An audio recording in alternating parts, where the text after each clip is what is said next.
자, 요한복음 12장 12절에서 19절 말씀 함께 교독할 수 있도록 하겠습니다. 그 이튿날에는 명절에 온 큰 무리가 예수께서 예루살렘으로 오신다는 것을 듣고 종려나무 가지를 가지고 맞으러 나가 외치되 호산나 찬송하리로다 주의 이름으로 오시는 이 곧 이스라엘의 왕이시여 하더라. 예수는 한 어린 나귀를 보고 타시니 이는 기록된 바 시온 따라 두려워하지 말라 보라 너의 왕이 나귀 새끼를 타고 오신다 함과 같더라. 제자들은 처음에 이 일을 깨닫지 못하였다가 예수께서 영광을 얻으신 후에야 이것이 예수께 대하여 기록된 것임과 사람들이 예수께 이같이 한 것임이 생각났더라. 나사로를 무덤에서 불러내어 죽은 자 가운데서 살리실 때에 함께 있던 무리가 증언한지라. 이에 무리가 예수를 맞으면 이 표적 행하심을 들었음이러라. 바리새인들이 서로 말하되 볼지어다 너희 하는 일이 쓸데없다. 보라 온 세상이 그를 따르는도다 하니라. 아멘. 옆에 분들하고 인사하시죠. 당신의 인생이 하나님 손에 달렸습니다. 다시 한번 인사하시죠.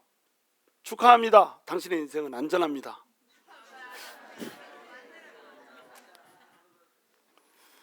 못 믿는 눈빛을 가진 사람도 있습니다. 오늘 말씀을 통해서 그것이 믿어지기를 축복합니다. 자, 오늘 말씀은 이제 종료주일이 되면은 늘상 하는 말씀입니다. 그래서 교회를 조금 이제 다녔다 하시는 분들은 이 말씀은 누구나 압니다. 예수님께서 예루살렘으로 입성을 하는데 나귀를 타고 입성하시고 거기에 백성들이 겉옷을 깔아서 또 바닥에다 깔고 종려나무 가지를 들고 호산나 호산나 외치는 이 장면. 매년 종료 주일이 되면 이 말씀을 이제 우리가 반복을 한단 말이에요. 근데 이 말씀에서 진짜로 여러분이 받아야 되는 말씀이 하나 있습니다. 그게 뭐냐면 스가랴서에서 예언된 것, 시편에서 예언된 것이 그대로 이루어지고 있다라고 하는 거예요. 그리고 이 말씀에서 진짜로 이제 하고 싶은 말은 뭐냐면 모든 것이 주님의 손에 달려 있다라고 하는 것을 얘기하고 있는 겁니다. 그리고 이 모든 것 속에 누가 들어 있는 거예요?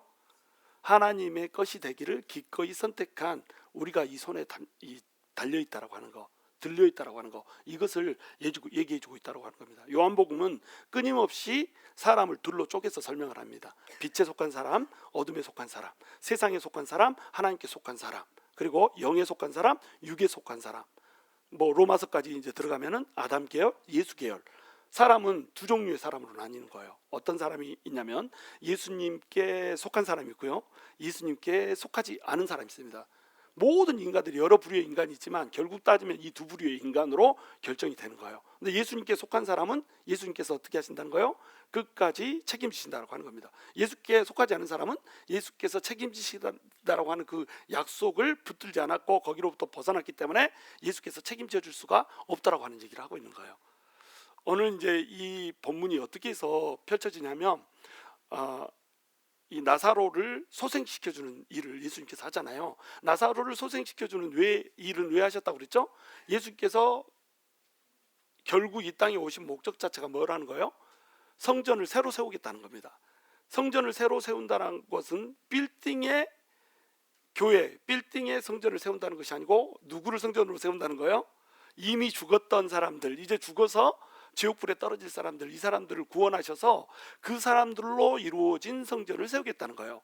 그 성전은 누가 이제 주인공이 됩니까? 나사로가 주인공이 되는 거예요. 나사로를 죽은 자 가운데서 살리시잖아요. 모든 인간은 나사로처럼 죽은 자라는 겁니다. 그런데 나사로를 살려주심으로써 죽은 자 가운데서 살아가지고 하나님의 몸된 교회가 되는 존재들이 있더라는 거예요. 그래서 이것을 수전절에 행했다고 그랬죠. 교회를 깨끗하게 청소한 날에 이걸 행했다고 그랬단 말이에요. 그러면 나사로의 이름이 뜻이 뭐다? 하나님의 도우심. 다시 얘기해서 하나님의 도우심을 의탁하고 하나님을 내 주인으로 내 왕으로 모시는 사람만 하나님의 도우심을 받아서 하나님의 성전 예수 그리스도를 머리로 하고 예수 그리스도의 몸이 된 성전이 되어서 영원한 하나님의 나라, 흔들리지 않는 하나님의 나라로 들어가게 될 것이다 라고 하는 것을 말씀해 주는 것이 11장의 이야기라고 그랬어요. 그리고 그것을 위해서 예수 그리스도께서 뭘 해주십니까? 죽어주신단 말이에요. 피를 흘리시고 모든 인류의 죄를 전부 다 씻어주신 다음에 그 피값의 값으로 예수님을 왕으로 인정하는 사람들만 사가지고 교회를 만든다라고 하는 거예요. 그러니까 예수님이 죽으셔야 되는 겁니다. 그래서 12장으로 넘어가면은 12장 초반부에 뭐가 나온다고요? 12장 1절부터 11절까지 어떤 얘기가 나옵니까? 지난주에 우리가 했습니다. 지난주에 향유옥합을 깨뜨려 가지고 부어주는 일을 하잖아요. 이 향유옥합을 깨뜨려서 부어주는 일이 뭐라고요? 예수 그리스도가 신랑이 죽은 것을 기름을 부어 가지고 장사를 지내주는 일로 예수께서 받아들였다는 겁니다. 자, 그러면은 이 일을 위해서 누가 살아났어요? 나사로가 살아났습니다. 그리고 나사로가 살아난 것을 보면서 유대인들한테 어마어마한 변화가 임했습니다. 예수님이 맨 처음에 공생애를 시작할 때 기적들을 막 베풀잖아요. 기적 베풀고 여러분 우리가 요한복음을 통과하면서 쭉 봤듯이 공생애를 통해서 예수님께서 전해주는 메시지는 딱 한 가지였습니다. 그게 뭐예요? 예수는 하나님이다, 이거였어요. 그러니까 예수를 믿으면 하나님 나라 들어갈 수 있다, 이것이 요한복음에서 줄곧 얘기해 주고자 하는 거였습니다. 그 얘기를 쭉 해주는데, 그러기 위해서 이 메시아 고유 사역을 베풀어 줬다고 그랬죠. 소경이 눈을 뜨고 가난한 자에게 복음이 전파되고, 뭐 앉았던 자가 일어나고 죽었던 자가 살아나고, 막 이런 일들이 메시아만이 할 수 있는 그 고유 사역들이 펼쳐져 버렸어요.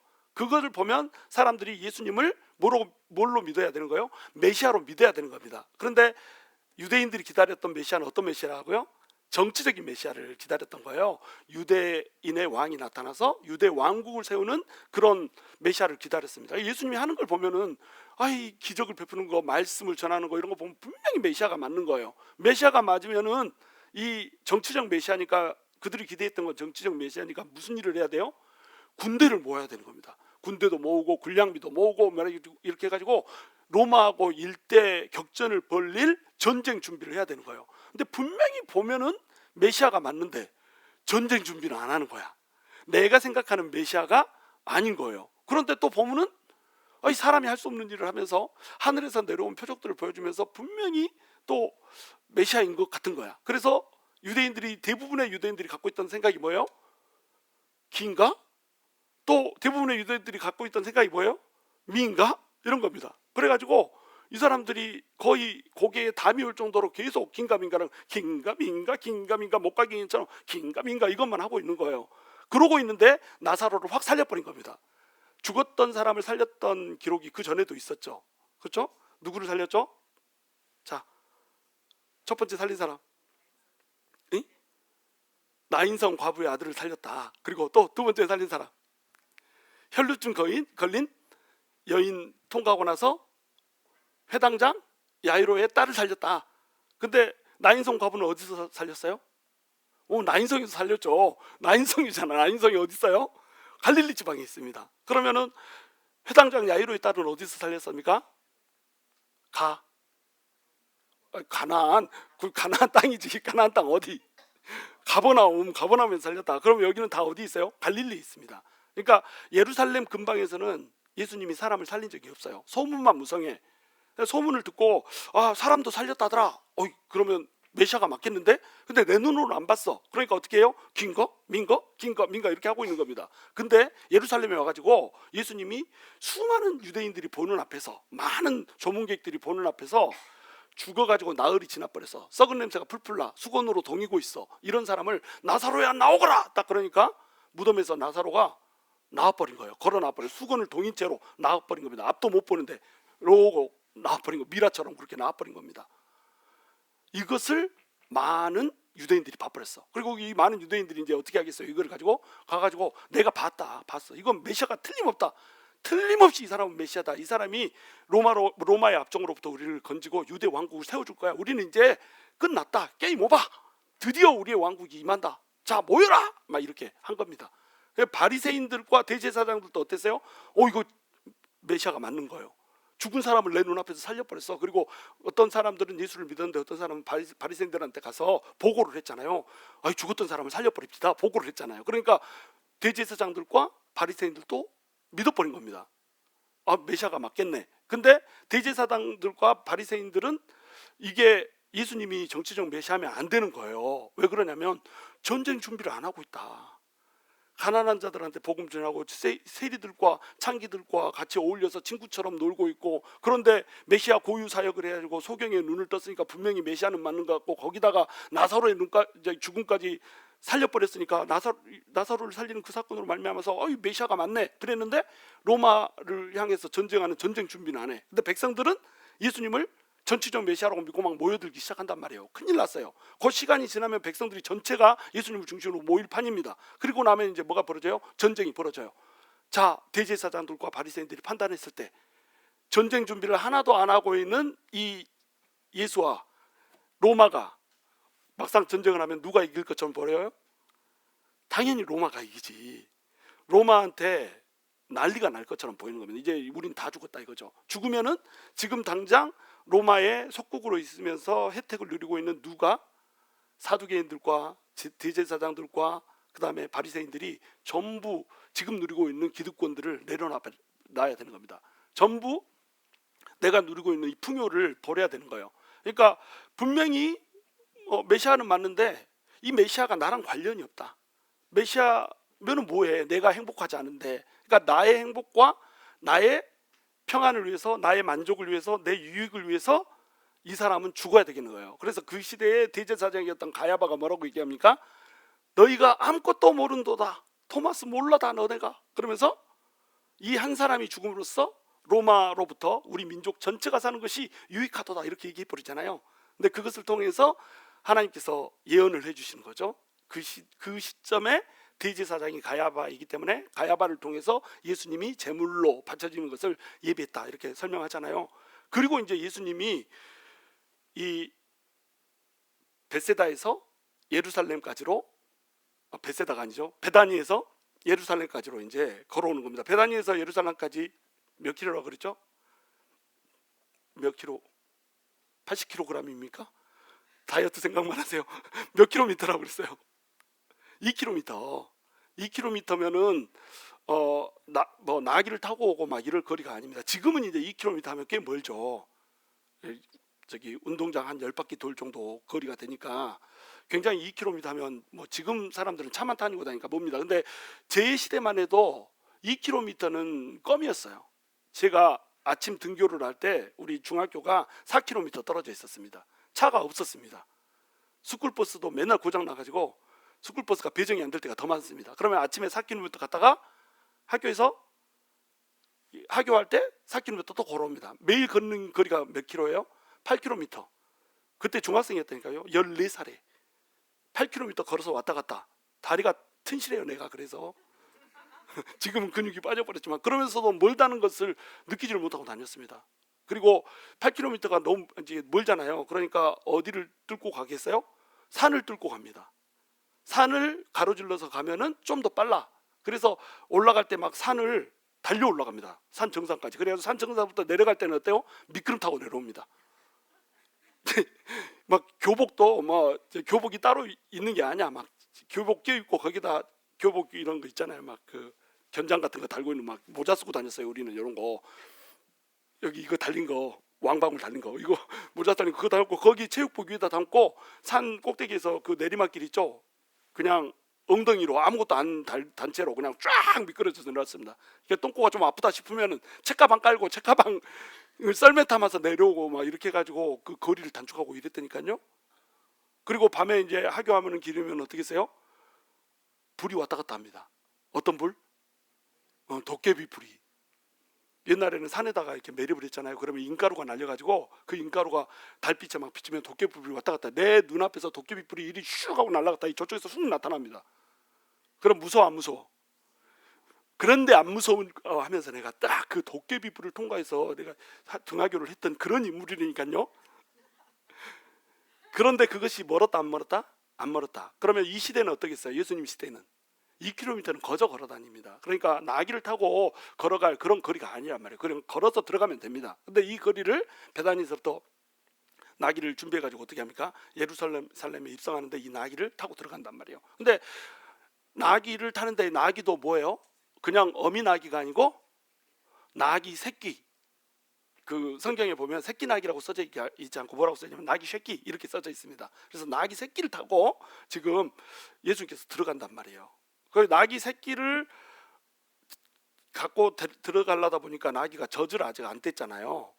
나귀 새끼를 데리고 가면 나귀 새끼가 어미한테서 떨어지려고 하지 않잖아요. 그러니까 나귀를 한 마리 가지고 간 게 아니라 두 마리 가지고 갔다 그랬죠. 어미 나귀를 데리고 가니까 새끼 나귀가 쫄쫄쫄쫄 쫓아오는 그 새끼 나귀를 타고 들어간 겁니다. 한 번도 타보지 않은 새끼 나귀. 그러면 예수님이 새끼 나귀를 타고 갔다 새끼 나귀 높이가 얼마나 될 것 같아요? 요 정도 높이밖에 안 됩니다. 그러니까 왕이면은 지금 왕으로 입성을 하고 있잖아요. 왕으로 입성을 하고 있으면 말 정도는 타줘야지. 새끼를 타려면 말 새끼 정도는 타줘야지. 근데 뭘 타고 있어요? 나귀 새끼를 타고 있다니까요. 요 정도 높이 되는 거 얼마나 모양이 떨어져요? 폼이 아주 왕이라고 보기에는 폼이 너무너무 안 사는 그 나귀를 타고 예루살렘으로 지금 입성을 하고 있다란 말이에요. 그런데 사람들은 어떻게 합니까? 거기에다 자기 겉옷 깔고 그다음에 종려나무 가지를 흔들면서 호산나 호산나 우리를 이제 구원하소서 하고 소리를 지르고 있단 말이에요. 그러니까 이 나사로의 죽음을 보고 나서 이 유대인들의 소식 그 전달하는 소문을 들은 사람들 입장에서는 예수님이 분명히 정치적 왕입니다. 그래서 예수님을 왕으로 모시는 왕의 대관식이 펼쳐지고 있다. 그런데 왕의 대관식이 펼쳐지고 있는 이 시점에 예수님은 왕으로서 이 예루살렘에 입성하면서 뭐를 타고 오고 있다? 나귀 새끼를 타고 오고 있다. 폼은 안 나지만 예수님께서 이렇게 하고 오시는 이유 자체가 뭐라는 거예요? 성경에 예언이 돼 있다는 겁니다. 그래서 맨 처음에 이 예수님이 이렇게 성에 들어올 때는 제자들이 이거 안 작동 안 하는데요. 작동 안 해도 됩니다. 맨 처음에 예루살렘에 들어갈 때 예수님이 나귀 타고 올 때 사람들이 막 호산나 호산나 하잖아요. 예수님이 왜 나귀를 타고 오는지를 제자들은 이해하지 못했다고 나와요. 자, 16절 함께 읽습니다. 시작. 제자들은 처음에 이 일을 깨닫지 못하였다가 예수께서 영광을 얻으신 후에야 이것이 예수께 대하여 기록된 것임과 사람들이 예수께 이같이 한 것임을 생각났더라. 이렇게 나오죠. 제자들은 예수님이 왜 나귀를 타고 들어가는지를 몰랐어요. 지금까지 계속 걸어 다니셨는데 왜 나귀를 타고 가지? 그것도 나귀도 자기 나귀도 아니고 아무나 막 나귀 하나 풀어오라고 그래가지고 나귀 풀어간다고 왜 나귀를 풀어가려고 그래? 그러니까는 주께서 쓰시겠다고 하라. 그러니까 그 사람이 딱 내주고 또 막 이렇게 해가지고 신비한 일을 경험하면서 나귀를 가져왔더란 말이에요. 그것도 어미 나귀 그냥 타면 되는데 어미 나귀 안 타고 어미를 끌고 와가지고 굳이 새끼 나귀를 타고 들어가고 이거 도대체 이해를 할 수가 없는 거예요. 왜 이러시지 도대체? 그런데 그렇게 새끼 나귀를 타고 들어가는데 사람들은 어떻게 보래요? 거기에다가 겉옷을 깔고 종려나무 가지를 흔들면서 호산나 호산나 해버리더라는 거예요. 사람들은 이 제자들은 이때만 해도 이해를 못했습니다. 사람들은 왜 흔드는 거예요? 이렇게 나귀 새끼 타고 가는데 왜 사람들이 왕으로 이거 모시겠다고 이 대관식을 하는 거예요? 이렇게 하고 있고 왜 예수님은 나귀를 타고 가는 거예요? 이렇게 깨닫지를 못하는 겁니다. 왜 이런지. 근데 나중에 예수님이 십자가에 달려서 죽으시고 다시 부활하는 이 모습을 보면서 아, 예수님이 이 세상을 구원하는 메시아로 오신 거였구나. 모든 이방 민족까지를 구원하는 메시아로 오셔서 십자가를 달고 죽으신 거였구나. 이것을 깨달았다는 거예요. 그래가지고 성경 구절 하나를 떠올립니다. 그때 떠올리는 성경 구절이 어디겠어요? 스가랴서 외우기 쉽습니다. 스가랴서 비둘기 이렇게 외우면 돼요. 스가랴서 어디? 비둘기가 어떻게 울어? 9999. 스가랴서 99장 99절 막 이러면 안 됩니다. 스가랴서 9장 9절 이 예언을 그대로 성취했다는 거예요. 그러면 스가랴서 9장 9절에 뭐라고 예언되어 있습니까? 메시아가 오는데 그 메시아가 보라 너희 왕이 온다. 너네 왕이 오는데 예루살렘에 왕이 오는데 그 왕이 뭘 탔다? 겸손하여서 나귀를 탔는데 나귀도 나귀 새끼를 탔다. 그리고 그 메시아가 와가지고 어떻게 한다? 이방 모든 민족의 전쟁에 칼을 꺾어버리고 이방 모든 민족에게 그 말을 꺾어버리고 이 이방 민족들에게 뭐를 준다? 평화를 주는 평화의 왕으로 온다. 겸손하여 나귀를 탄 겸손의 왕으로 오고 평화롭게 이 평화를 주는 평화의 왕으로 온다는 거예요. 이방을 정복하러 오는 왕이 아니라 오히려 이방 민족까지 전부 다 평화를 주는 평화의 왕으로 온다라고 하는 것을 스가랴서 9장 9절에서 얘기를 해놨다고 하는 겁니다. 그래서 말을 타고 오지 않고 나귀를 타고 온 거예요. 말은 언제 탑니까? 전쟁 때 타는 거지. 말은 전쟁 났을 때 이리야 툭툭툭 하면서 막 싸우고 이렇게 하려고 말을 타는 거고 나귀는 투구둑 이렇게 달리잖아요. 이거 타고 어떻게 전쟁을 해요? 그러니까 요 나귀는 언제 타냐? 평화시에 집 나르려고 쓰는 거. 이게 나귀라는 거예요. 그러니까 나귀 새끼를 타고 왔다. 이것은 영적으로 매우 중요한 의미가 있다고 하는 겁니다. 지금 초림하시는 예수님은 뭘로 왔다? 평화의 왕으로 오셨다는 거예요. 자, 그런데 여러분 스가랴서에서 여러분이 꼭 알아야 될 내용이 있습니다. 스가랴서는 마틴 루터 같은 경우는 이 스가랴서가 묵시록의 그 정수다 이렇게 표현했잖아요. 스가랴서는 처음부터 끝까지 이해할 수 없는 계시들로 이루어졌습니다. 그래서 스가랴서만 해도 예수님에 대해서 예언하는 것이 뭐 정확히 한 10가지가 넘을 정도로 어마어마합니다. 스가랴서 9장 뭐 이전에도 예수님이 그 다윗의 자손으로 이렇게 순이라 일컫는 자가 올 거라고 예언을 해놨고요. 9장 이후만 해도 그 9장에서 겸손하여서 나귀 새끼를 타고 온다고 예언했고, 은 30에 팔려 나간다라고 하는 너의 한 사람의 몸값에 팔려 나갈 거라고 하는 그것도 예언을 해놨습니다. 그래서 그 가룟 유다가 예수님을 몇 냥에 팝니까? 은 30에 팔잖아요. 그것이 노예 한 사람의 몸값이었습니다. 그러니까 죄의 노예가 된 우리를 구원하기 위해서 은 30에 예수님이 팔려간다는 것이 어디에 예언되어 있어요? 수가랴서에 예언되어 있습니다. 그리고 또 뭐가 예언되어 있습니까? 예수님이 못에 찔리고 창에 찔릴 거라고, 그들이 예수님이 찔린 것을 보리라. 너희가 예수님이 찔린 것을 보리라. 물론 예수라고 하는 단어는 안 나옵니다. 그가 찔린 것을 보리라 이렇게 나와 있습니다. 그러니까 못에 찔리고 창에 찔리고 이렇게 해서 죽을 거라는 것이 예언되어 있습니다. 십자가에 죽을 거, 그 십자가에서 죽는 모습이 어떤 모습일지를 예언을 해놔버렸어요. 그러니까 스가랴서는 묵시의 정수, 예수님이 어떤 모습으로 와가지고 어떻게 돌아가실지가 예언되어 있어요. 그래서 예수님의 초림에 대해서 예언을 해놓은 것이 뭐냐면 9장에서부터 11장까지입니다. 그리고 12장부터 14장까지, 스가랴서가 14장까지 있잖아요. 12장부터 14장까지는 예수님께서 재림하셔가지고 이 땅을 완벽하게 통치할 것이 예언되어 있어요. 그런데 물론 이제 재림할 것을 얘기하면서 거기에 뭐 예수님이 뭐 그 십자가에서 돌아가실 내용들도 포함되어 있긴 하죠. 근데 주로 어떤 게 예언되어 있다고요? 예수님이 재림할 때가 예언됐다고요. 그러니까 9장에서 11장까지는 어떤 게 예언되어 있다? 초림에서 오신 예수님, 그 초림한 예수님은 어떻게 돼요? 배척당합니다. 어둠 속에 속한 사람들, 세상에 속한 사람들은 예수님을 배척해요. 나귀로 타고 온 것이 어떻게 왕이 쓰냐 이거죠. 어떻게 예수가 힘없이 십자가에 매달려 죽을 수 있냐 이거죠. 그래서 초림하시는 예수님은 전부 거절합니다. 오늘도 이 세상을 살아가는 사람들이 예수님을 거절하는 사람과 예수님을 받아들인 사람으로는 아니잖아요. 그렇게 두 부류의 사람으로 나뉘게 되는 거예요. 근데 예수님께서 재림하시는 내용이 이제 12장부터 14장까지 3장에 딱 걸쳐가지고 예언이 되어 있습니다. 그래서 재림하시는 예수님은 나귀를 타고 오실까요? 말을 타고 오실까요? 말을 타고 오십니다. 초림하실 때는 평화를 주려고 오시고 겸손하여서 자기를 낮추고 가장 낮은 인간으로 태어나서 가장 낮은 인간으로 살다가 가장 낮은 인간으로 죽으시는 그 모습으로 오셔가지고 자기 자신을 우리 인간들을 위해서, 인간의 화평을 위해서, 하나님과 인간이 평화롭게 지내게 하기 위해서 제물로 죽어주시는 그런 장면으로 스가랴서 9장에서 11장까지 기록되어 있다면, 그 이후에는 뭘로 기록되어 있어요? 말을 타고 오신 예수님. 말은 언제 탄다고 그랬죠? 전쟁 때 탄다고 그랬죠? 전쟁하는 정복자로 오시는 예수님으로 그려져 있어요. 그래서 예수님께 속하지 않고 예수님을 거부했던 모든 사람들은 정복자가 돼서 전부 진멸시키는 그런 무서운 모습으로 기록이 되어 있다고 하는 겁니다. 그런데 더 신기한 것, 9장이 두 파트로 나뉘어져 있어요.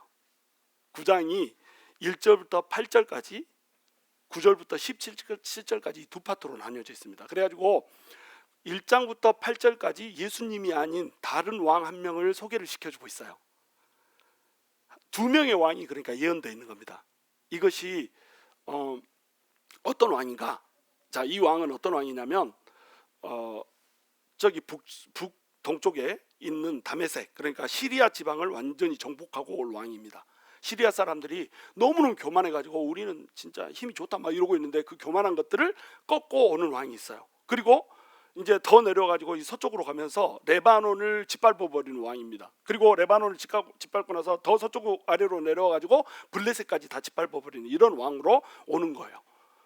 자, 이 왕이 오는데 그게 예언되어 있습니다. 그런데 이 9장 8절에 보면 뭐라고 기록되어 있냐면, 이 왕이 오다가 중간에 멈춰서서 돌아간다고 나와요. 이스라엘 땅에 와가지고는 이스라엘 백성들을 침범하지 않고 그냥 돌아갈 거라고 예언되어 있습니다.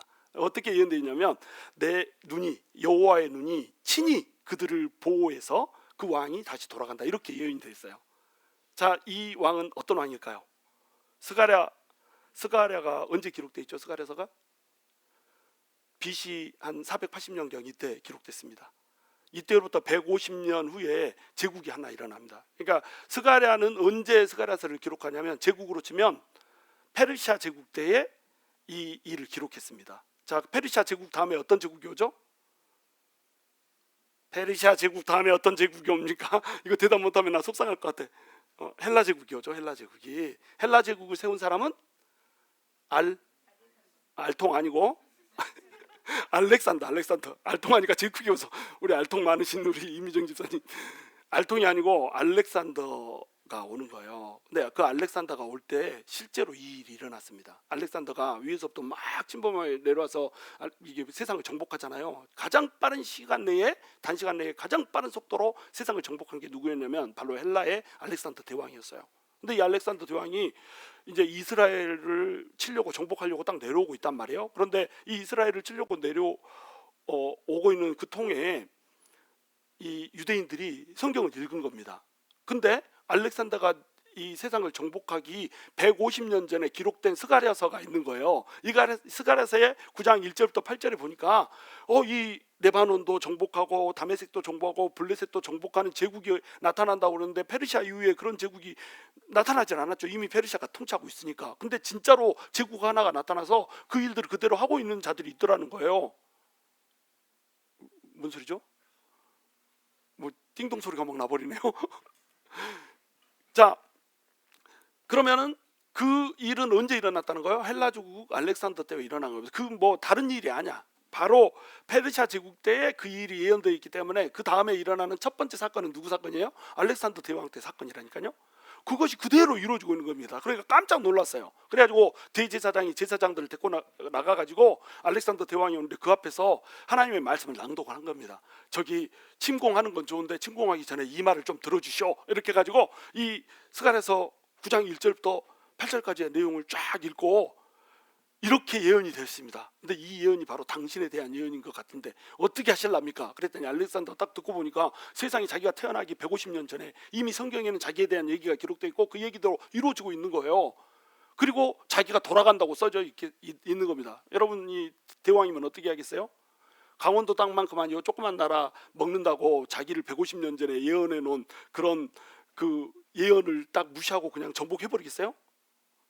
아따 내가 네 말을 왜 들어야 되니 뭐 이러겠어요? 그래가지고 너무 감동을 받아가지고 이 알렉산더 대왕이 돌아가 버립니다. 이것이 어디에 기록되냐면 요세푸스의 역사 사기에 기록돼 있어요. 놀랍죠? 그러니까 지금 스가랴서 예언과 이 일이 이대로 이루어지고 있는 요한복음을 통해서 하나님께서 우리에게 보여주시는 내용은 뭐냐면 이 인생을 모든 이 우주 만물을 통치하고 있는 것이 마치 알렉산더인 것처럼 보인단 말이에요. 알렉산더 대제가 세상을 지배하고 정복하는 것처럼 보입니다. 근데 누가 그 일을 지금 뒤에서 주도하고 있다는 거예요? 하나님이 주도하고 있다는 겁니다.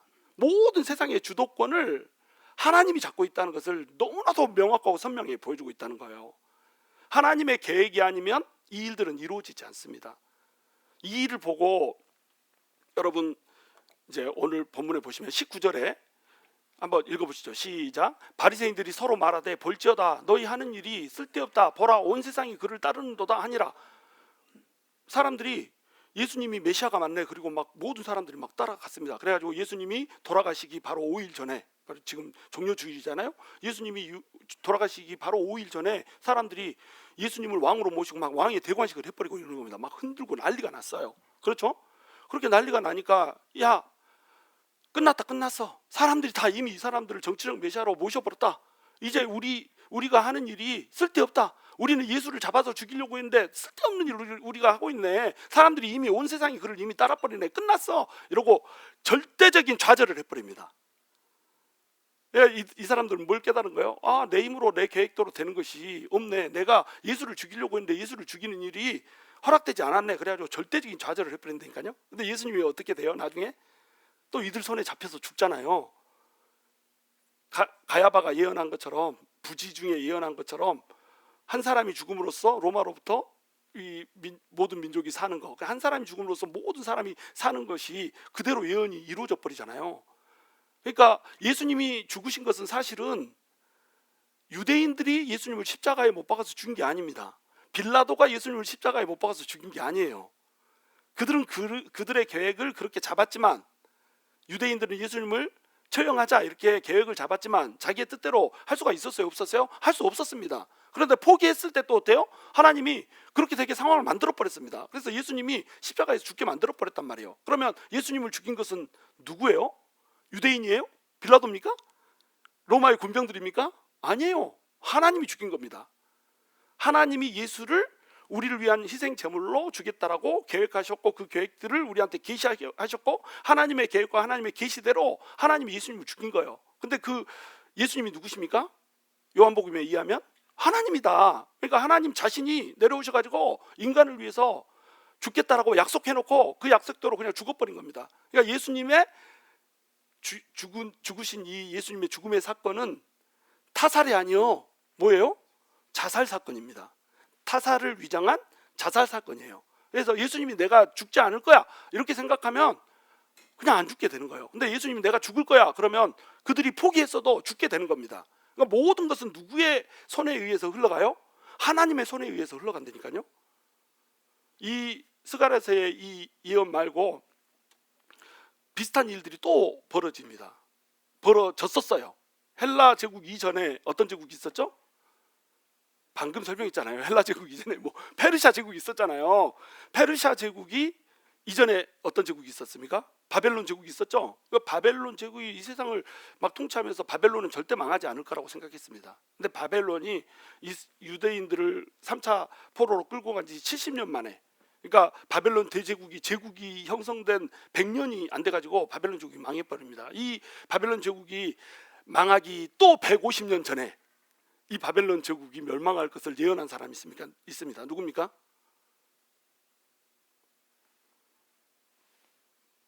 누가 예언했죠? 바벨론 제국이 망할 거라고 하는 것을 예언한 사람이 있어요. 예레미야가 예언했잖아요. 또 이사야도 바벨론 제국이 망할 거라고 하는 것을 예언했잖아요. 그렇죠? 이사야는 고레스 바벨론 페르시아 왕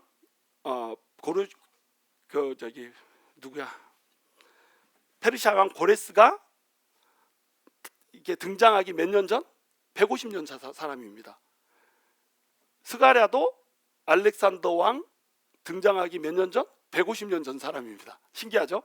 150년 전에 대제국들이 일어날 것을 이미 예언해 놨어요. 그래가지고 이사야가 고레스라고 하는 왕이 나타나가지고 바벨론을 전부 다 망하게 만들 텐데, 이 바벨론을 망하게 만들 때 고레스라고 하는 사람, 이 사람이 내 종으로 세웠다. 내 종으로 세워가지고 이 사람을 통해서 이스라엘 백성들을 다시 돌아가게 만들 거야. 이렇게 한 겁니다. 그래가지고 이스라엘 백성들을 다시 돌아가게 만드는 조건으로 내가 세 개의 나라를 줄 거야. 그래가지고 에쿠스를 한테 선물했다고 그랬죠. 에쿠스. 자, 애굽, 구스, 그 다음에 스바, 이걸 선물로 줘버리잖아요. 그리고 저쪽 동쪽의 리비아까지 제국에 선물로 주면서 이스라엘 백성들을 이스라엘 고토로 돌아가게 귀향을 시켜버립니다. 그런데 이것이 몇 년 전에 기록되어 있다고요? 150년 전에 이미 예언을 해놨다니까요. 이것을 이사야가 예레미야서를 읽으면서 이제 우리가 고토로 돌아갈 때가 됐구나, 이걸 깨달았습니다. 그리고 이사야서도 이 다니엘은 알았을까요? 몰랐을까요? 다니엘은 분명히 알았죠. 다니엘이 살아있을 때 이 일이 일어난 거예요. 다니엘이 마지막 죽기 바로 직전에 이 일이 일어났습니다. 그래가지고 이 일을 깨닫고 이 다니엘이 아주 뭐 감동을 하잖아요. 그때는 총리에서 이미 내려왔었는데 고레스가 다시 점령을 하면서 이 다니엘이 다시 총리로 등극을 합니다. 그렇잖아요. 그래가지고 다니엘이 고레스한테 이걸 설명을 해줄까요? 안 해줄까요? 설명해 주죠. 이런 일들이 기록되어 있습니다. 그러니까 고레스가 하나님을 믿지도 않은 사람인데 그걸 보고 어떻게 됐어요? 크게 감동을 받습니다. 와, 내가 태어나기 150년 전에 이미 내가 이 세상을 정복할 것이, 그것도 애국과 스바와 구스를 점령할 것이 이미 예언되어 있다고?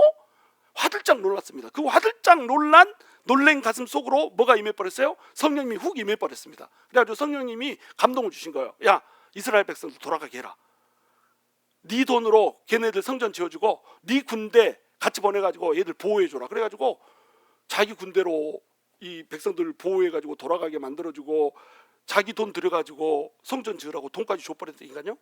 그래가지고 그 돈으로 수르바벨 성전을 지은 거 아니에요? 어마무시한 일이 벌어졌습니다. 그 성경의 예언대로 누가 이 세상을 주도하고 있어요? 페르시아의 고레스 왕이 이 세상을 주도하고 있는 게 아니에요. 누가 주도해요? 하나님이 주도하고 있습니다.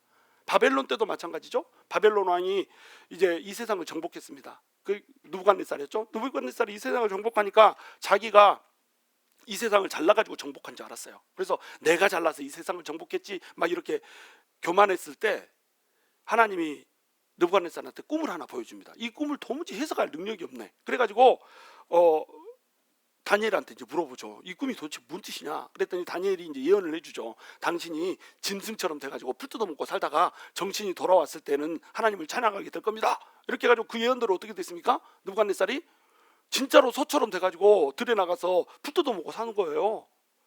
그런 질병이 실제로 있습니다. 그래가지고 뭐 하면서 막 지가 선조하러 풀 뜯어먹고 사는 시간을 7년을 갖고 있다가 나중에 정신을 딱 차려보니까 다니엘의 예언대로 됐거든. 그러니까 어떻게 합니까? 하나님을 찬양해버리잖아요. 자, 바벨론의 느부갓네살이 세상을 통치해요? 하나님이 통치해요? 하나님이 통치한다는 겁니다. 성경은 지속적으로 보여줘요. 사람이 세상을 통치하는 것 같지 하나님이 세상을 통치하는 거야. 이 하나님이 세상을 다스리고 있는 거야. 근데 이 하나님의 편에 속한 사람이 있고 이 하나님의 편에 들어오지 않는 사람이 있더라는 거야. 왜냐하면 사람들이 다 죄를 지었기 때문에 자기가 왕이 되어서 사사기의 그 혼란처럼 그때 이스라엘의 왕이 없으므로 모든 사람이 자기 소견에 오른 대로 행했더라. 하나님을 왕으로 모시지 아니하니까 자기 소견에 오른 대로 자기가 왕이 되어서 이 세상을 살아가고 있다고 하는 겁니다. 그러니까 자기가 왕이 돼서 세상을 살아가고 있는 사람들이 이 세상을 지배하고 있는 그 죄인들이 돼가지고 자기가 하나님인 것처럼 살아가고 있는 이 세상 속에서 이렇게 사는 건 너네가 멸망하는 길일 뿐이야. 그렇게 그걸 가르쳐 주려고 예수님이 이 땅 가운데 오셨다는 거예요.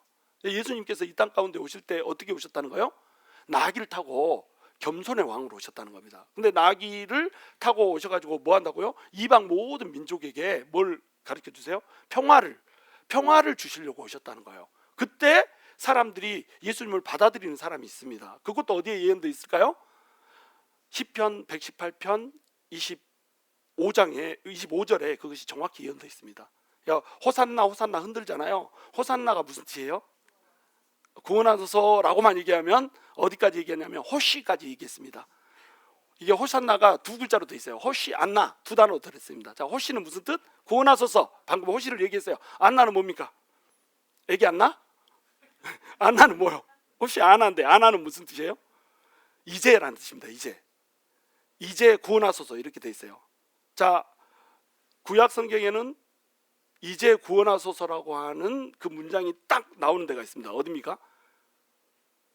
방금 얘기했잖아요. 시편 118편 25절에 이제 구원하소서 그 단어가 그대로 나옵니다. 24절에 뭐라고 나오냐면 이날은 여호와께서 지으신 날이라 이렇게 나오고, 그 다음에 즐거워하고 기뻐하고 즐거워할지니라 이렇게 나오죠. 그 노래도 있잖아요. 이날은 주의 지으신 주의 날이세 즐거워하고 기뻐하세 막 이런 거 나오잖아요. 왜?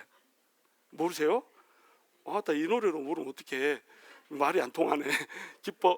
기뻐하고 즐거워하세 이런 노래가 있단 말이에요. 이게 시편 118편 24절에 나온 말씀입니다. 그리고 그 바로 밑에 25절에 이제 뭐라고 나와요?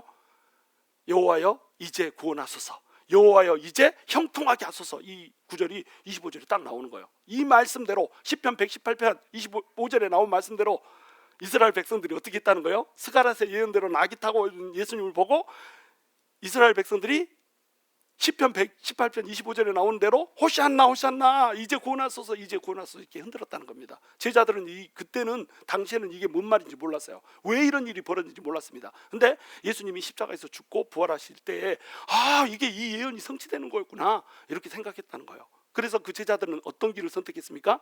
예수님을 위해서 자기 생명을 던지기로 선택을 했던 거예요. 자, 이 일을 이루어 주시기 위해서, 이 평화를 주시기 위해서 예수님이 어떻게 하셨다고요? 나귀를 타고 겸손의 왕으로 오셨다. 평화의 왕으로 오셨다. 우리 인간에게 평화를 주시기 위해서 예수님이 선택한 건 뭐예요? 하나님의 하늘 보좌를 내리고 이 땅 가운데 오셔가지고 겸손을 선택한 겁니다. 겸손을. 그래서 예수님이 가지고 있는 성품을 얘기해 주시오 막 이렇게 하니까, 세 가지만 얘기해 주시오 하니까는 성 어거스틴이 뭐라고 대답했다 그랬죠? 겸손입니다 이렇게 얘기했죠. 그러니까 두 번째는 뭡니까? 또 뭐라고 얘기했죠? 겸손입니다 이렇게 얘기했죠. 세 번째는 뭡니까? 그랬더니 세 번째는 뭡니까 했더니 겸손입니다. 이렇게 얘기했단 말이에요. 첫째도 둘째도 셋째도 겸손 이렇게 얘기한 겁니다. 왜냐하면 하나님께서 하늘 보좌를 내리고 이 땅 가운데 내려와셔서 자기 자신을 종의 형체가 되기까지 자기 형체를 전부 다 버려버린 그걸로 인해서 우리한테 뭐가 왔다는 거예요? 평화가 왔다는 겁니다. 이것이 영적인 논리라는 거예요. 그래서 자기 자신이 왕이 되고자 하지 않고 이 겸손의 왕이신 예수 그리스도에게 겸손히 나아가 당신이 우리의 왕입니다. 이제 우리를 구원하소서라고 하는 사람, 이런 사람들은 어떻게 될 거예요? 평화를 얻을 겁니다. 그런데 이렇지 못하고 예수님을 거절했던 사람, 당신이 왕이 무슨 왕이야, 내가 왕이야 이렇게 사는 사람들은 어떻게 될 거예요? 예수님이 나중에 재림할 때 말 타고 올 때에 멸망하게 될 겁니다. 그것을 그림 언어로 그대로 보여주고 있다는 거예요. 이것이 종려주일에 주는 메시지입니다. 자, 그러면 이 세상은 어떻게 쪼개져요? 사람이 둘로 쪼개집니다. 어떤 사람? 겸손한 사람과 교만한 사람. 교만한 사람은 어떻게 될 거예요? 나중에 결국 말을 타고 오시는 이 전쟁의 왕에 의해서, 정복의 왕에 의해서 멸망하게 될 겁니다. 죽게 될 겁니다. 마치 알렉산더에 의해서 죽었던 누구들처럼 다메섹과 레바논과 블레셋처럼 죽게 될 거예요. 이게 그림 언어입니다. 그런데 겸손히 주님의 주되심을 바라는 사람들은 생명을 얻게 될 겁니다. 겸손한 자는 뭘 얻어요? 평화를 얻게 돼요. 그러니까 예수 그리스도를 믿었던 사람들은 마지막 날에 살게 되고, 예수 그리스도를 믿지 않았던 사람들은 마지막에 죽게 된다고 하는 거예요. 이걸 우리가 다 알고 있는 거죠. 그러면 이제 예수 그리스도를 믿는 사람들은 어쩌냔 말이에요. 예수 그리스도를 우리가 믿습니다. 우리는 믿으니까 우리는 어떤 사람들이죠? 이미 겸손하게 예수님을 왕으로 모신 사람이에요. 그런데 우리가 신학적으로는 예수님을 왕이라고 모셨는데 실천적으로는 예수님을 왕으로 모시지 않고 사는 그리스도인들 투성이라는 거예요. 그럼 그 사람들은 어떻게 되나요? 예수님을 내 주인으로 모셨기 때문에 천국을 가긴 합니다. 예수님이 다시 이 땅에 재림하셨을 때 정복의 왕이신 그분의 편에 속했기 때문에 멸망을 당하지는 않아요. 근데 그 사람들은 하나님이 어떻게 하신다고요? 이 세상에 살아 계실 동안에 전쟁이 끝까지 임하게 그렇게 하신단 말이에요. 우리 인생에는 뭐가 끊임없이 몰아닥치냐면 생사화복이라고 하는 인간이 피할 수 없는 숙명이 계속 몰아닥칩니다. 태어나고 죽고 또 어쩔 때는 화를 당하기도 하고 어쩔 때는 복을 당하기도 하고, 이런 것이 반복해서 이게 우리한테 밀려와요. 예수를 믿는 사람에게도 생사화복을 피할 수 없고요, 예수님을 믿지 않는 사람한테도 생사화복을 피할 수 없습니다. 모든 사람이 생사화복을 경험하면서 살아요. 그 다음에 병로도, 늙고 병드는 것도 모든 사람들이 경험하면서 삽니다. 모든 인생의 풍파들, 인생의 괴로움들을 모든 인간들이 경험하면서 살아요. 근데 이 경험하면서 사는 동안에 그리스도인들 역시 그것을 피할 수 있다 없다? 피할 수 없다는 거예요. 자, 그리스도인들도 두 부류로 나눠집니다. 전적으로 실천적으로까지 예수님을 왕으로 모신 사람이 있고요, 내가 예수님 왕으로 모십니다라고 고백은, 입술의 고백은 했지만 실제 삶 속에서는 예수님을 왕으로 모시지 않는 사람들이 있단 말이에요. 그러면 예수님을 실제로 모시지 않는 사람들은 겸손하게 주님 앞에 나가지 못한 거잖아요. 이 주님이 우리 모든 인생을 통치하고 있다라고 하는 것을 전적으로 인정하지 못해버린 겁니다. 그러면 이제 어떤 일들이 벌어지냐면 생사화복이라고 하는 것이 몰려올 때에 막 흔들려 버립니다. 불행한 일이 생기고 풍파가 일어버리고 또 내 뜻대로 이 세상 일이 안 돼버리잖아요. 그러면 우리 하나님께서는 흔들리지 않는 나라를 주겠다라고 우리한테 선포하시고 그 나라를 진짜로 주셨는데, 우리는 어떻게 돼버려요? 우리는 마구 흔들려 버려요. 흔들리지 않는 나라는 언제부터 오는 거예요? 예수를 믿는 그 순간부터 영원히 흔들리지 않는 나라를 우리 주님이 주셨거든요. 그런데 예수를 믿는 사람들이 예수님을 내 삶의 주인으로 온전히 모시지 않아 버리면요, 흔들리는 세상 속에서 흔들리지 않는 나라를 선물로 주셨음에도 불구하고 우리가 어떻게 돼버려요? 흔들려 버립니다. 막 요동해 버려요. 심지어는 내 믿음도 흔들려 버리고요, 심지어는 예수 그리스도가 내가 진짜로 믿어야 될 대상인가까지도 흔들려 버립니다. 예수님께서는, 우리 하나님께서는 그러한 상황 가운데로 우리에게 몰아가세요. 그래서 우리의 믿음이 진짜인지, 우리가 정말로 흔들리지 않는 세상을 흔들리지 않는 믿음으로 받았는지를 점검을 하십니다. 그래가지고 우리가 결국에는 어떤 풍랑이 일어도 움직이지 않는 그러한 사람으로 성장하기를 원하세요. 예수 그리스도의 장성한 믿음의 분량에까지 자라기를 우리 주님께서 원하고 계신다라고 하는 거죠. 예를 들면 우리 땅이 팔리지 않고 있지 않습니까? 그래가지고 우리가 1년에 이자로만 내는 돈이 12만 불이요. 한 달에 이자로만 내는 돈이 거의 10,000불입니다. 그러면 이걸 하루로 쪼개면 우리가 하루 주일날만 교회를 쓰잖아요. 금요일부터 주일까지만 교회를 쓰잖아요. 월요일부터 금요일까지 교회를 안 쓰고 있는 동안에도 매일 빠져나가는 돈이, 하루에 빠져나가는 돈이 얼마요? 330불이요. 이자로만. 자, 그런데 땅이 팔리면 이 문제가 해결될 텐데 땅이 안 팔리고 있어. 그러면 우리는 하나님을 전적으로 우리의 주인으로 모시지 않으면 어떤 일이 벌어지겠습니까? 하나님이 이걸 통치하고 계셔. 파는 것도 하나님이고 사는 것도 하나님이 하게 하시는 거야. 이걸 우리가 붙들지 못하면 어떻게 되겠어요? 아이고 큰일 났네. 330불 이거 매일 330불 어디서 이거 하다가 조달한다니 막 이렇게 하지 않겠어요? 심장이 콩닥콩닥 두근반 세근반 합해서 여섯 근 이렇게 돼버리는 거예요. 여러분 제가 그렇게 보여요, 안 보여요? 제가 두근두근 하는 것처럼 보여요? 전혀 안 보이죠? 왜 전혀 이렇게 두근두근 하지 않을까요? 주권을 하나님한테 전적으로 줘버렸습니다. 땅을 사게 하신 것도 하나님이고, 내가 실수를 해서 샀다고 할지라도 하나님이 허락하심이 오시면 땅을 살 수가 없어요.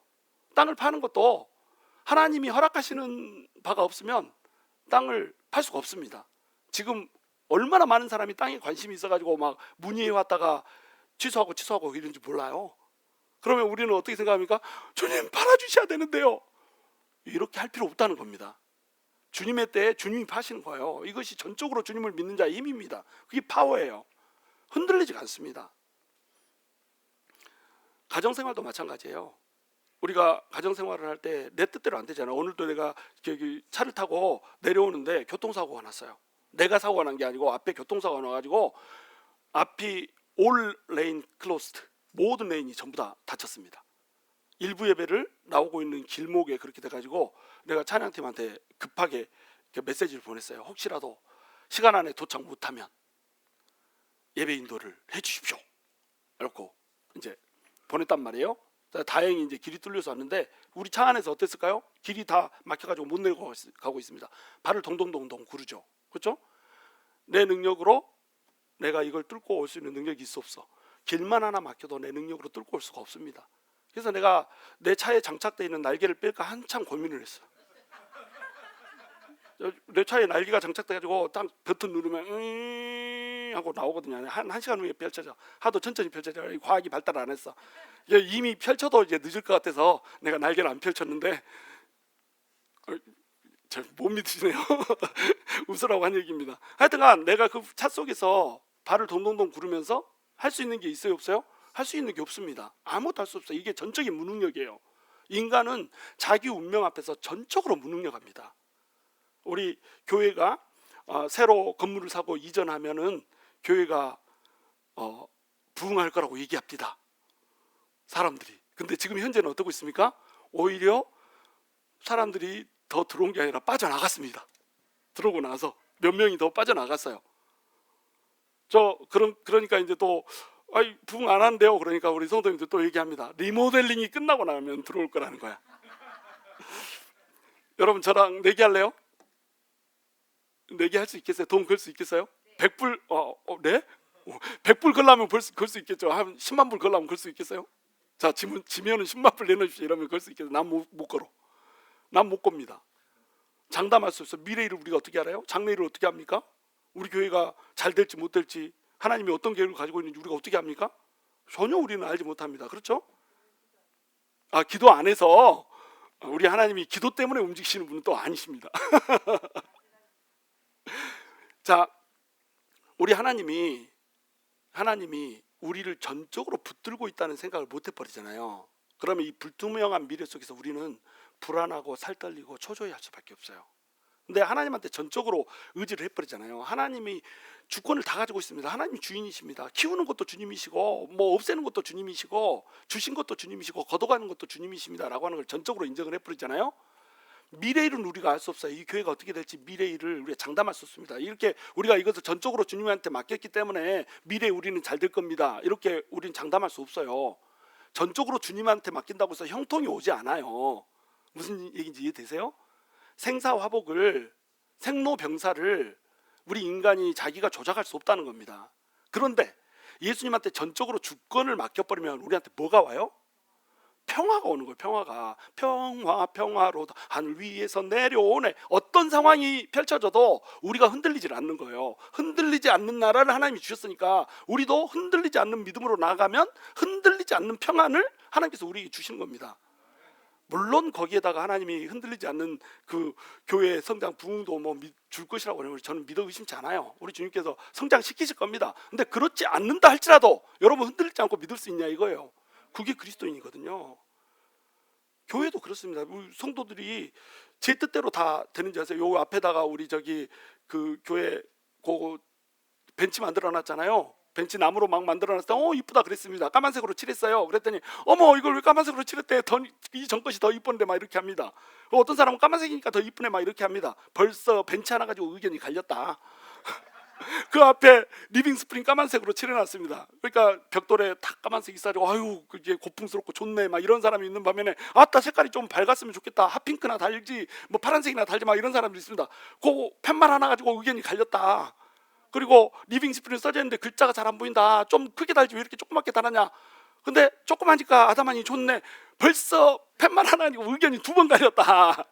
이게 교회입니다. 생각이 다 달라. 그리고 아롱이 다롱이 모든 사람들이 갖고 있는 각자의 파도와 각자의 풍랑이 있습니다. 그러면 각자의 파도와 각자의 풍랑이 있을 때 하나님한테 가서 따져야 되잖아요. 우리 성도들이요 하나님한테 따집니다. 근데 하나님 눈에 보여요 안 보여요? 눈에 안 보여. 그리고 하나님한테 따지자니 기도를 열심히 해야 되는 거야. 기도는 별로 하기 싫어. 그런데 하나님한테는 따져야 되겠고, 그러니까 누구한테 와서 따지겠어요? 목사한테 따져버린다니까. 목사한테 내가 하나님이냐고. 글쎄 내가 그랬냐고. 근데 나한테 와서 따져버립니다. 그래 목을 졸라버려요. 하나님 목 조르고 싶은데 하나님이 손이 안 잡히니까 누구 목을 졸라버려요? 목사 목을 졸라가지고 흔들어 버리니까요. 목사님 이게 왜 안 되냐고요. 목사님 왜 이렇게 됐냐고요. 목사님 왜 나는 이렇게 안 풀리냐고요. 막 자꾸 흔들어 버립니다. 그렇죠? 교회가 내 뜻대로 안 돼. 성도님들이 목사 1명이고 성도가 100명이면 100명이 다 다른 생각, 100명이 다 다른 문제 가지고 나한테 옵니다. 근데 성도님들의 100명의 그 다른 문제들을 내가 해결해 줄 수 있어요 없어요? 해결해 줄 수 없습니다. 단 한 사람의 문제도 해결해 줄 능력이 나한테는 없어요. 길이 막혔는데 지나갈 틈이 안 보여서 발을 동동거리고 있는 무력감이 누구한테 있어요? 저한테 있습니다. 그러면 나는 목사하는 것이 불행해야 되잖아요. 근데 제가 불행해 보이십니까? 세상에서 제일 행복해 보이잖아요. 액면으로만 치면 얼굴은 못났지만 은혜는 번쩍이잖아요. 그죠? 다크서클은 내놨지만 영광은 뿔나듯이 나오잖아. 그렇죠? 이게 왜 그래요? 전적으로 하나님한테 맡겼다. 여러분도 하나님께 맡겼습니다. 제가 목사가 돼가지고 뭔가를 하려고 저는 목회를 하면 할수록 별로 많이도 안 했지만 하면 할수록 자기 포기선언. 주님 나는 아무것도 할 수 없습니다. 내가 뭘 할 수가 있어. 사람 마음 하나 변화시키는 걸 내가 할 수가 없습니다. 지금까지 뭐 교회하고 별로 생각이 같지 못해가지고 떠나고 싶어하는 사람들을 제가 단 한 명도 붙들지 못했어요. 붙들려고 이렇게 노력하고 저렇게 노력했지만 조금 떠나는 시간을 연장시켰을 뿐 떠나는 것을 막지 못했습니다. 전적인 무능력. 하나님 앞에 전적으로 무능력한 거예요. 그러면 그때마다 울고불고 주님 또 나갔네요 막 이럴 거예요? 주님 이제도 안 들어오네요 이럴 거예요? 주님 왜 이렇게 부흥이 안 되나요 이럴 거예요? 주님 왜 이렇게 돈이 안 들어오나요 이럴 거예요? 그러면 목사가 불행해지잖아요. 그러면 그 목사의 불행함이 누구한테 가요? 설교할 때 성도들한테 똑같이 흘러갑니다. 그러면 성도들도 설교 들으면서 어때요? 행복해지고 기뻐지는 게 아니라 불행해지고 슬퍼지고 그래요. 영적인 것이기 때문에 그대로 흘러갑니다. 근데 저는 흔들림이 없어요. 왜요? 모든 행사를 누구한테 맡겼어? 주님한테 맡겨버렸어요. 나한테 아무 능력이 없다는 거 포기선언. 그래서 요 앞에 꾸미고 막 이런 거 있죠. 안에 꾸미고 이런 거 내가 좋아하는 색깔이 있어요. 나는 이 교회 전체를 핫핑크로 꾸몄으면 좋겠어. 근데 교회 둘러보시죠. 핫핑크 들어간 거 있어 없어? 단 한 군데도 핫핑크 들어간 데 없다니까요. 그죠? 왜 그래요? 주님께 맡겼어. 모든 것들 다 주님한테 맡겨버렸습니다. 그러니까 뭐가 오는 거예요? 행복이 오는 거예요. 우리가 겸손해서 내 자아가 없어지고 주님한테 다 맡겨야지 우리한테 평화가 오고 행복이 오는 겁니다. 그 비밀을 여러분 아셔야 돼요. 가정에서도 똑같습니다. 남편이 결혼하고 나면 내 뜻에 맞춰서 잘 해줄 것 같아. 근데 내 뜻에 맞춰서 그놈이 잘 해줘 안 해줘? 내 뜻에 맞춰서 해주는 거 하나도 없어. 그 밥도 좀 지가 알아서 챙겨 먹었으면 좋겠다. 때로는 저기 브렉퍼스트 인 베드 해가지고 아침 차려가지고 팬케이크에서 내가 침대에 있을 때 침대에다 갖다 줬으면 좋겠다. 이거 꿈꾸면서 우리 자매님들 결혼하잖아요. 근데 그놈이 그것을 한 번도 안 해주고 삼시세끼를 다 먹네. 그 삼식이 새끼요. 그러면은 여러분 어떻습니까? 다 꼴보기 싫어 죽겠는 거예요. 그렇죠? 그래가지고 너는 못 쓰겠다 이놈 말이에요. 갈라서가지고 다른 놈하고 결혼을 했어. 그놈은 어때요? 삼시세끼에 간식까지 달라네. 내 뜻대로 되지가 않습니다. 그래가지고 그거 이제 여러 뭐 말을 여기저기서 말을 들어가지고 그러면 안 되네. 그래서 어떻게 하든지 둘이 같이 잘 살아봐야지. 그렇게 해가지고 이 사람을 변화시키려고 막 잔소리 대망이 돼서 하는 것마다 쫓아다니면서 막 잔소리합니다. 쫑알쫑알쫑알 이렇게 해라 저렇게 해라. 그놈이 바뀌어요 안 바뀌어요? 절대 안 바뀝니다. 절대 안 바뀌어요. 이제 그 상황을 모면해야 되니까 어떻게 얘기합니까? 미안해 내가 다 잘못했어. 그러면 여러분 뭐라고 대답하세요? 자매님들 뭐라고 대답하세요?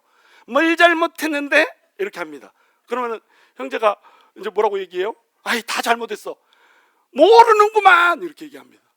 이것이 계속 반복돼요. 그놈이 바뀌질 않는다.